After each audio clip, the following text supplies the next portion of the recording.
Hey everyone, I am Avinash Kumar and आज हम लोग डिस्कस करने वाले हैं यूपीएससी सीएससी के पास्ट 10 इयर्स पेपर को एनालाइज करके कि इसमें से कौन कौन सी ऐसी अनसेड रूल्स हैं, कुछ कुछ अनसेड ट्रिक्स हैं जिसे कि यूज करके हम लोग 120 प्लस स्कोर कर सकते हैं। So let's get started. आपको बहुत सारे पेपर्स में बहुत सारे ऐसे ऑर्गेनाइजेशंस के नहीं मिलेंगे जिसमें कि आपको ऑप्शन में इंटरनेशनल दिखेगा कि इंटरनेशनल जब भी यूज होगा तो वो हमेशा एनजीओ के लिए यूज होगा, मतलब कि हमेशा वो नॉन इंटर गवर्नमेंटल ऑर्गेनाइजेशन रहेगा। Like UN is an inter governmental organisation, ASEAN, SAARC, ये सब क्या है, बहुत सारे कंट्रीज को मिक्स करके। जैसे अगर सार्क की बात करें तो ये क्या है, मालदीव, श्रीलंका, इंडिया, पाकिस्तान, अफगानिस्तान, नेपाल, भूटान, बांग्लादेश। एशियान की बात करें तो क्या है, Myanmar, Thailand, Laos, Cambodia, Vietnam, Singapore, Malaysia, Brunei और फिर फिलीपींस। तो ऐसे ऐसे करके ये सब क्या है, कुछ कंट्रीज के ग्रुप हैं। जैसे सार्क 7 का है, एशियान 10 का है, यूएन 193 का है। तो ये सारे के सारे क्या है, कुछ मिला जुला करके कंट्रीज का ग्रुप है। सो ये क्या है, बहुत सारे इंटर गवर्नमेंटल ऑर्गेनाइजेशन है, बहुत सारी कंट्रीज के गवर्नमेंट का ऑर्गेनाइजेशन मिल करके।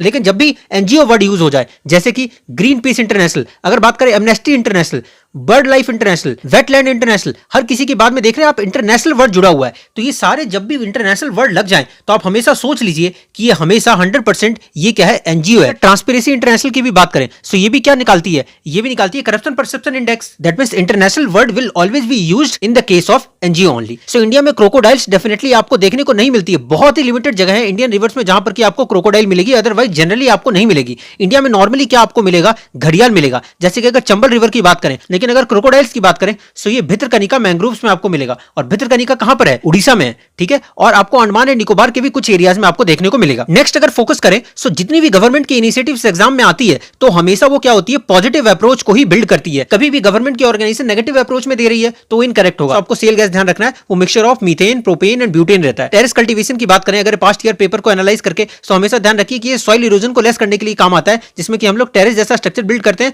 और जो कंटूर बंडिंग है, एक इंपॉर्टेंट टर्म देखने को मिलता है, ये भी किससे रिलेटेड है, ये भी टेरेस कल्टीवेशन से रिलेटेड है। बात करें नेशनल टाइगर कंजर्वेशन अथॉरिटी, तो ध्यान रखिए जहां पर भी अथॉरिटी वाला वर्ड आ गया सो अथॉरिटी वर्ड हमेशा क्या होता है, स्टैट्यूटरी बॉडी होता है। एग्जांपल के तौर पे देखा जाए जैसे कि National Ganga River Basin Authority, so इसके हमेशा हेड कौन करेंगे, पीएम करेंगे। जैसे कि अगर नेशनल डेवलपमेंट काउंसिल की बात करें उसके भी चेयर कौन करेंगे, पीएम करेंगे। नीति आयोग के हेड कौन करेंगे, पीएम करेंगे। सो इसी टाइप से आपको देखने को मिलेगा कि जब भी कोई अथॉरिटी वर्ड यूज होता है तो मोस्टली क्या हो जाता है, उसमें पीएम हेड करते हैं। अगर बात करें केवल लामजाओ नेशनल पार्क जो कि मणिपुर लोकतक लेक के ऊपर है, यहाँ पर फुमड़ी वेजिटेशन, फ्लोटिंग वेजिटेशन जिसे कहते हैं, वो देखने को मिलती है। यहाँ पर संगाई डियर देखने को मिलता है जो कि क्रिटिकली इंडेंजर्ड है आईयूसीएन के स्टेटस में। अगर बात करें तो इसे डांसिंग डियर भी कहा जाता है। जहां पर भी ग्लोबल इकोनॉमिक प्रोस्पेक्टस रिपोर्ट लग गया तो हमेशा ध्यान रखिएगा कि यहाँ पर ये वर्ल्ड बैंक ही इसे करेगी। नेक्स्ट बात करें सो ओलिव रिडली टर्टल की, सो ये कहां पर है, गहिर माथा, और ये कहां पर है, उड़ीसा में, और ये नेस्टिंग साइट के लिए बहुत ही ज्यादा फेमस है। जैसे काउंसिल वर्ड यूज हो गया तो उसके हेड हमेशा क्या रहेंगे, मिनिस्टर रहेंगे। जैसे कि अगर हम लोग बात कर लें नेशनल डेवलपमेंट काउंसिल की, अगर बात कर लें नीति आयोग की, ठीक है, तो ऐसे ऐसे हेड कौन रहेंगे, इनके पीएम ही रहेंगे।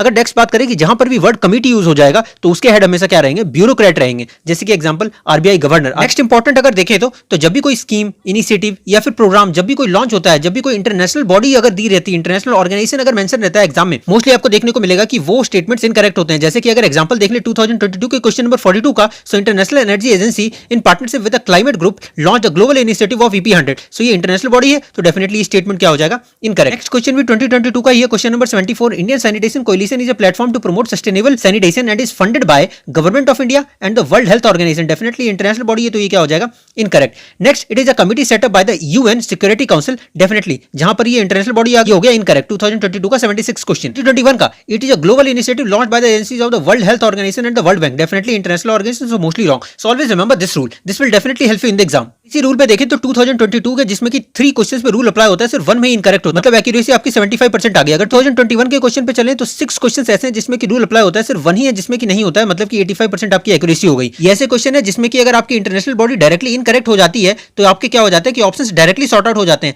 जैसे कि अगर ये सेकंड इनकरेक्ट हो गया, सो सेकंड इनकरेक्ट होने की वजह से ये भी इनकरेक्ट हो गया, ये भी इनकरेक्ट हो गया, ये भी इनकरेक्ट हो गया, सिर्फ ऑप्शन कौन सा बचा, 1, 3, 4। So directly you can reach up to the option. Next अगर देखें तो यहाँ पर भी World health Organization, international organization है, इनकरेक्ट हो गया, so second only is the correct answer. यहाँ पर भी देखें तो यूएन क्रेडेंशियल कमेटी की बात हुई है, सो यहाँ पर भी UN security council committee setup करता है, सो ये डेफिनेटली इनकरेक्ट हो गया। और फर्स्ट इनकरेक्ट होने की वजह से ये भी इनकरेक्ट, ये भी इनकरेक्ट। जब भी फैक्ट्स डेटा फिगर्स रहते हैं तो वो नॉर्मली इनकरेक्ट रहता है, जैसे कि it meets in March June and September. तो इसमें इनकरेक्ट ऑप्शंस डालने का बहुत ही मेजर चांसेस, तो ये भी इनकरेक्ट हो गया। सो बचा कौन सा? Third. So third is the correct answer. क्या है? वाटर क्रेडिट को लेकर के है 2021 का question. Global initiative launched by this organization, World health Organization and the World Bank. Definitely ये इनकरेक्ट हो गया। और ये नॉर्मली जब भी एम आती है तो मैंने आपको कहा है कि ये पॉजिटिव अप्रोच में ही वर्क करता है। सो इसका मतलब क्या हो गया कि जैसे ही सेकंड इनकरेक्ट हो गया, सो सेकंड इनकरेक्ट होने की वजह से ये और ये इनकरेक्ट हो गया, और we can reach up to the correct answer 1 and 3। Next अगर हम लोग देखें तो पॉलिटी में जब भी ऐसा क्वेश्चन आता है कि Constitution of India defines something, like Constitution of India defines civil contempt and criminal contempt, so ऐसे स्टेटमेंट्स डेफिनेटली इनकरेक्ट होते हैं, क्योंकि कभी भी हमें ये कंफ्यूजन हो जाती है कि हमने इसके बारे में पढ़ा है। जैसे कि अगर आर्टिकल 129 की बात करें तो इसमें सुप्रीम कोर्ट के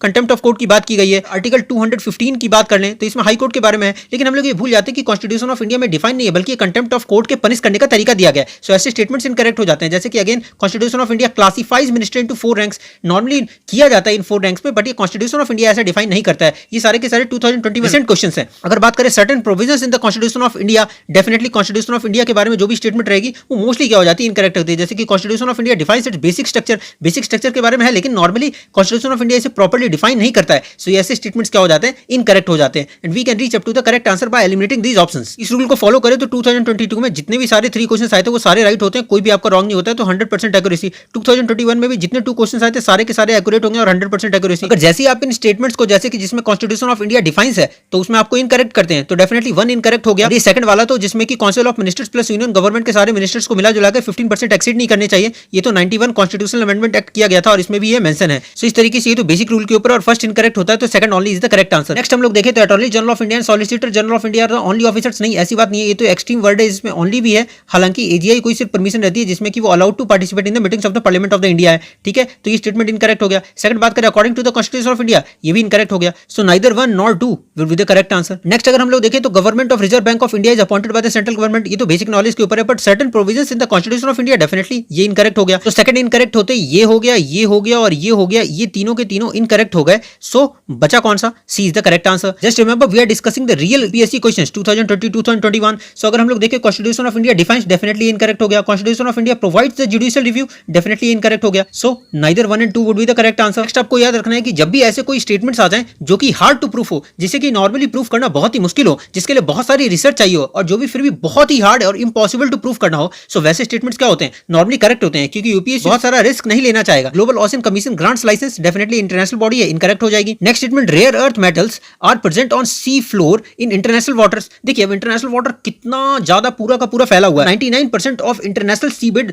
बहुत ही ज्यादा अनएक्सप्लोर्ड है, तो इसके बारे में कोई कहा ही नहीं जा सकता। जैसे कि रेयर अर्थ मेटल्स नॉर्मली क्या होती है? लैंथेनाइट की जो सीरीज होती है, अगर पीरियोडिक टेबल में अगर बॉटम में देखेंगे तो ये कहा ही नहीं जा सकता कि ये सारे के सारे पाए जाएंगे। इसमें भी लाइट मेटल्स, हैवी मेटल्स, और इतना सारा एक्सप्लोरेशन हमारे पास उतनी टेक्निक्स ही अभी तक डेवलप नहीं हुई है। सो ये थर्ड स्टेटमेंट डेफिनेटली क्या हो जाएगा? करेक्ट हो। जैसे ही फर्स्ट इनकरेक्ट होगा और थर्ड करेक्ट होगा, सो फर्स्ट इनकरेक्ट होते ही ये 3 स्टेटमेंट्स इनकरेक्ट हो जाएंगे और second and third would be the correct answer. Next हम देखें, so according to Portuguese writer Nunes, the women of Vijayanagara empire were expert किसमें थी? सो इसमें देखिए वुमेन ऑफ विजयनगर एम्पायर कितने पहले की बात होगी, तो ये सारे के सारे हार्ड टू प्रूफ है कि कौन सी चीज उस समय होती होगी। सो इसमें क्या हो जाएगा? डेफिनेटली सारे ऑप्शंस करेक्ट हो जाएंगे। नेक्स्ट बात करें 2021 के क्वेश्चन की, जिसमें कि रिकॉम्बिनेंट वेक्टर वैक्सीन के बारे में बात हो गई है कि genetic engineering is applied to the development of the vaccines. So ये देखिए ये क्या है कि पॉजिटिव अप्रोच की तरफ जेनेटिक इंजीनियरिंग के बारे में बात हो रही है। Bacteria and virus are the used as vectors. So definitely ये हार्ड टू प्रूफ है कि डेवलपमेंट्स कंटिन्यूअसली चेंज हो रही है। कौन सी डेवलपमेंट क्या चीज प्रूफ करते हैं और कौन सी 5 चीजों को इनकरेक्ट करते हैं। So both 1 and 2 are correct. I hope this video has helped you in understanding different tips and different suggestions so that you can eliminate the option well and you can reach up to the answer. And I hope based upon these things you will definitely ace in the exam and you can reach up to the 120. Thank you so much.